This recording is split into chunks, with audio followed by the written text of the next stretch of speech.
अस्सलामुअलैकुम, welcome back to my channel Binish Numan. आज हमारा ब्लॉग नहीं, एक तरह से आपको पता है कि आजकल हमारा मेकअप के बारे में काफ़ी सारा कंटेंट चल रहा है, इसकी वजह भी आपको पता है। सो हम स्टार्ट करते हैं ब्लशन पे आए कि पहले कंटोर पे आए। ब्लश कंटोर ब्लश कंटोर पे मैं पहले कंटोर करती हूँ, तो पहले हम कंटोर की तरफ जाएंगे। ओके, कंटोर के लिए मेरे पास दो चीज़ें हैं। बेसिकली ये भी कंटोर के लिए यूज़ होती है, आपको नज़र आ रहा होगा। मैं इन शेड्स को बहुत ज़्यादा यूज़ करती हूँ, जो डार्क वाली है। इससे जो शेड है अगर आपका मोटा मोटा ना, जैसे कि मेरा हुआ है, तो उसको हम यहाँ से बिल्कुल चिल करके तो एक शेडो पड़ती है कि आपका चेहरा ना बहुत पतला सी प्यारी सी लड़की वाला लगता है। ठीक है, तो ये हमारी स्किन के लिए बहुत ज़रूरी है, जो कंटोर किट होती है। और हमेशा अगर हमने कंटोर करना है तो ये हिस्सा और नोज़ का हिस्सा, और यहाँ से अगर जिनका माथा बहुत बड़ा है तो ये मेन पॉइंट्स हैं, इसको मत भूलना। इनको मैं शर्ट्स की तरह भी यूज़ करती हूँ। अगर आपने मेरी इंस्टाग्राम की वीडियोस देखी तो आपको पता होगा कि मैं जुगाड़ लगाने में बहुत मास्टर हूँ। तो मैंने इसको अपनी आई शेड्स के लिए भी यूज़ किया हुआ है और मेरे कंटोर के लिए भी यूज़ हुआ है। इसको मैं सिर्फ यूज़ करती हूँ मेरी आईब्रोज़ के लिए, क्योंकि मैं आईब्रोज़ नहीं बनवाती, तो मैंने उनको शेप देना होता है, तो शेप की वजह से मैं इसको यूज़ करती हूँ। और देखो ये ख़त्म हो गई हुई है, आपको नज़र ही आया होगा मैं कितने इसको यूज़ करती हूँ। तो ये उसके लिए होती है। अब हम आते हैं ब्लशन की तरफ। मेरे पास कितने ब्लशन्स हैं, एक मेरे पास सिर्फ दो है, ज़्यादा नहीं है। एक ये मेरा ब्लशन है, देख सकते हो आप, ये 1 2 3 ये हाइलाइट्स भी है, और ये हल्की वाली शेड है, यानी नज़र क्यों नहीं आता, हल्की वाली शेड है, डार्क वाली शेड है। और ये मेरा ब्लशन भाई मैंने पूरा मुका दिया, क्योंकि मेरा फेवरेट वाला था। मैंने इसको इतना घिसा कि एंड ये ख़त्म हो गया। अभी मैं घिस रही हूँ लिटरली, ठीक है। और ये इतना सा लगता है, और मैं फिर भी इसको रख के बैठी हूँ। जब मुझे ये ढूंढता है ना, तो मैं इसको घिस के इसको ही लगा लेती हूँ मैं। तो ब्लशन तो मेरे फेवरेट है। ब्लशन के बिना मैं तो नहीं चल सकती, और कोई लड़की भी नहीं चल सकती। इंसान ने कुछ भी ना लगाया और लिपस्टिक और ब्लशन लगाया हो ना, मैं कहती हूँ तबाही है भाई। लड़की बहुत अच्छी लगती है। अब बारी आती है हाईलाइटर्स की। हाईलाइट्स आपकी स्किन को, आपकी लाइफ को तो आप नहीं करना हाईलाइट, लेकिन ये हाइलाइटर्स आपकी स्किन को हाईलाइट बहुत अच्छी तरह कर सकते हैं। और जैसे कि मैं आप मेरे इंस्टाग्राम की वीडियोस में देखते ही हो, ये है मेरे मेरीना के हाइलाइटर्स। देखो कितने मस्त हैं, आहा। इनके ये मुझे इतने ज़्यादा पसंद है ना, इनकी शेप भी मुझे बड़ी प्यारी लगती है। गोलू गोलू से जैसे अंडे हैं, एग्स लगते हैं, और ये मेरे फेवरेट है। एक ये हाइलाइटर है मेरे पास, इसको आप कहीं पे भी हाइलाइट्स लगा सकते हो, यहाँ पे लगा सकते हो, यहाँ पे लगा सकते हो, यहाँ पे लगा सकते हो। लाइफ तो नहीं हाईलाइट होगी, लेकिन हाँ, इससे आपकी मेकअप को अच्छी खासी हाईलाइट मिल जाएगी, तो आप ये लगा सकते हो। Last but not the least, ये मेरा फेवरेट वाला हाईलाइटर है, और मैंने इसको गिर गया था मेरे से, तो वही टूट गया। ये देखो, ये इसकी शेड है, ये अब भाई इसकी शेड गोल्डन सी शेड है। और जब मैं इसको लगाती हूँ ना, हाँ क्या बताऊँ, हर बंदा पूछ सकता है मैं फेस पे लगाया क्या। ब्यूटी लाइफ का हाइलाइटर है, ब्यूटी लाइफ का नज़र आ रहा है, ब्यूटी लाइफ का हाइलाइटर है, और शेड है 2। ओके, ये मेरा फेवरेट है। इसको तो मैं चाहे मर भी जाऊँ ना, तो मैंने इसको मतलब अल्लाह माफ़ करे, मैं क्यों मरूँगी अभी, मतलब कि इसके बिना नहीं मैं चल सकती। ये मुझे बहुत पसंद है। ये है लूज पाउडर, इसको बेकिंग पाउडर भी कहते हैं। जब आपने फाउंडेशन लगा लेना, तो भाई इसको यूज़ करना है। ये जो चिपचिपापन होता है ना, ठम ठम ठम करके जो अजीब सी शाइनिंग आ रही होती है फाउंडेशन लगा के, ये उसको बेक करता है, और इसको बिल्कुल सॉफ्ट और जो मैट लुक देने के लिए इसको यूज़ करते हैं। परफेक्टिंग लूज पाउडर है, और शेड नंबर है 4।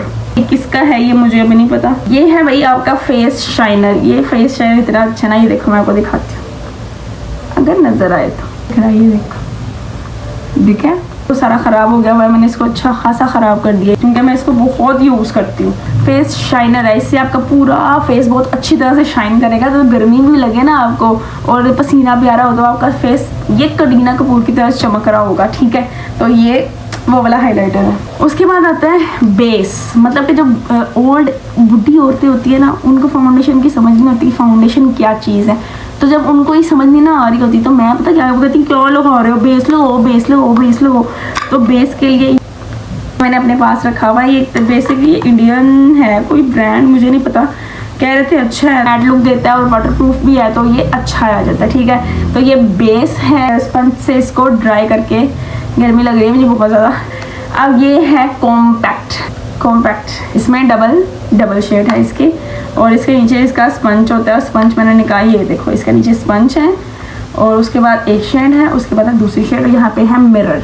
ये जब आप कहीं बाहर होते हो, पसीने की वजह से आपका बहुत बुरा फेस का हाल हो रहा होता है, उस टाइम आप कौन सी क्रीम दोबारा से रीन्यू करो, फेस को पसीने से बचाओ, समझ नहीं आ रहा होता, तो उस टाइम पे भाई ये होता है कॉम्पैक्ट।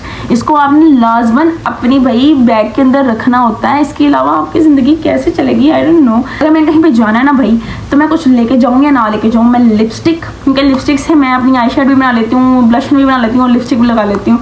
तो बेस के लिए बेसिकली मैं इसको रखती हूँ, ठीक है। ये दो चीज़ें मैं रखती हूँ, मैं एक लिप का शेड रख लेती हूँ प्यारा सा पिंकिश सा, और एक इसको रखती हूँ। ये मेरे लाजमी मेरे बैग में होता है जब मैं कहीं भी बाहर जाती हूँ आउटिंग पे, इवन कहीं मैं अभी लास्ट टाइम भी मेरे व्लॉग्स में मैं जहाँ भी बाहर जाती हूँ तो मेरे बैग में ये चीज़ लाजमी होती है। चुन्नू से मेरे जो शाइनर लाइनर होते हैं ना, लाइन कलर्स वाले लाइनर, ये लाइनर है, ये है मेरा गोल्डन वाला, आपको नज़र आ गया होगा ये गोल्डन है।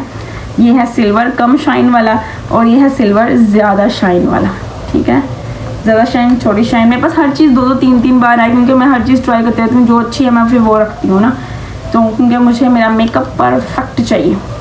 अच्छा, अब मैं आपको बताती हूँ कि मेरे साथ हुआ क्या था एक्चुअल में मैं थी, मुझे गर्मी बहुत लग रही है, पसीना बहुत आ रहा है, क्योंकि पंखा बिल्कुल बंद है।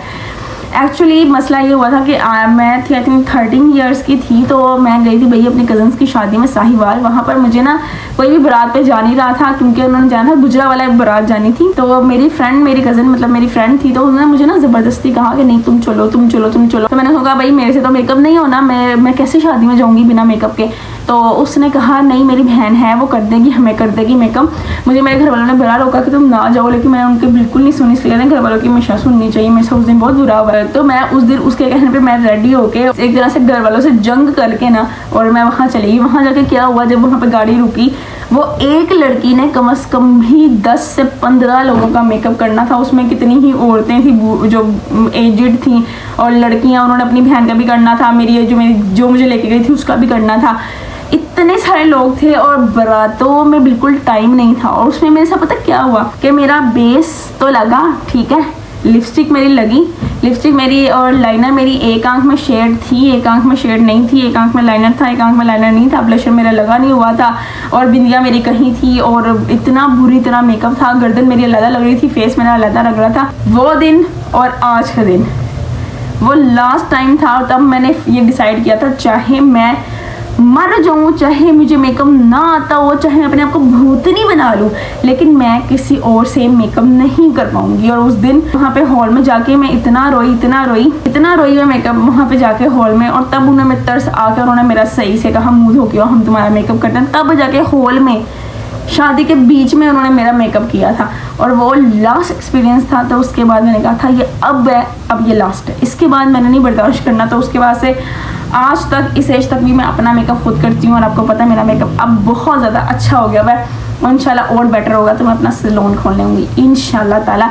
जैसे इंशाल्लाह बोल दो और आमीन लिख दो मेरे सैलून के लिए, कि अल्लाह मुझे अच्छा सा सैलून बना के दे, मतलब अल्लाह दे, मैं बनाऊँ। ब्लशन के बाद ये ज़रूरी चीज़ है, ये है टिंट। ये आपकी स्किन जो है ना, आपके गालों के लिए, मतलब जब मैं कुछ नहीं लगाती तो मैं इसको लगाती हूँ। ये आपको ना मैं कैसे बताऊँ, ये देखो, ये इतना सा ही, ओह अल्लाह कितना सारा मैंने लगा दिया, मुझे गम पड़ जाना इसको लगाने का। ओके, ये लग गया। अब ये देखो, ये एक ही इतनी अच्छी तरह जज़ब होगा ना, और आपको बिल्कुल एक टिंटी सा लुक ये दे देगा। ये देखो, ये इतना अच्छा होता है, और ये मेरा फेवरेट है। मैं इसको 1.5 साल से यूज़ कर रही हूँ, और अब जाके ये देखो ख़त्म हो गया। ये देखो अब जगह ख़त्म हुआ, मुझे दोबारा चाहिए। ये था इवीन ऑर्गेनिक्स का था ये, और मैं दोबारा लेके आऊँगी क्योंकि ये मेरा मोस्ट फेवरेट है। सो अभी के लिए, आज के लिए इस पार्ट में यही चीज़ें दिखाई जाएंगी। बहुत सारा मेकअप है मेरे पास ये सारा, तो ये सब कुछ एक बार में मैं नहीं दिखा सकती, इसलिए आज के लिए बस इतना ही। और मिलेंगे नेक्स्ट पार्ट में, जिसमें और मज़ीद सारे मेकअप दिखाऊंगी कि मेरे पास क्या क्या है। सो स्टे ट्यून्ड एंड अल्लाह हाफिज़। मिलते हैं अगले पार्ट में।